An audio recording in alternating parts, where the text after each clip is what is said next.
पाण्यात क्षार असणं म्हणजे खराब पाणी असणं का, किंवा किती क्षार असले तर ते पाणी चांगलं आहे? आपल्या घरी जे पाणी येतं त्याच्यामध्ये जर जास्त क्षार असतील तर आतल्या आपल्या सिस्टीमचं काय होत असेल? नाही, क्षार असणं वाईटच, चांगलं असं नाही म्हणता येणार. याचं कारण पावसाच्या पाण्यामध्ये क्षार कुठे आहेत, क्षार कधी येतात हे समजून घेणं गरजेचं आहे. जेव्हा पाऊस पडतो, पाऊस म्हणजे काय आपण सगळेजण शिकलोय, पाण्याची वाफ आहे. पाणी खाली येतं त्यावेळी येताना त्याचा कार्बन डायऑक्साईड बरोबर संबंध होतो आणि त्यातनं थोडं प्रमाणामध्ये कार्बोनिक ऍसिड तयार होतो.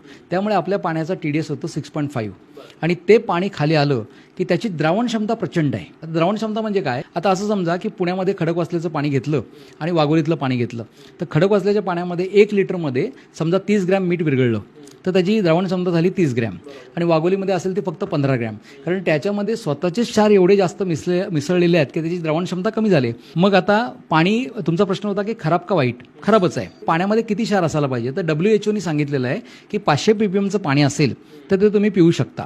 पण याचा अर्थ 500 ppmचं पाणी प्या असा होत नाही. 500 ppm पर्यंत प्यायला त्याने अलाउड केलं आहे. पण मूळ प्रश्न पाण्यामध्ये क्षार असायला पाहिजे का? जेवढे कमी तेवढं चांगलं, कारण पावसाचं पाणी 0 ppm आहे.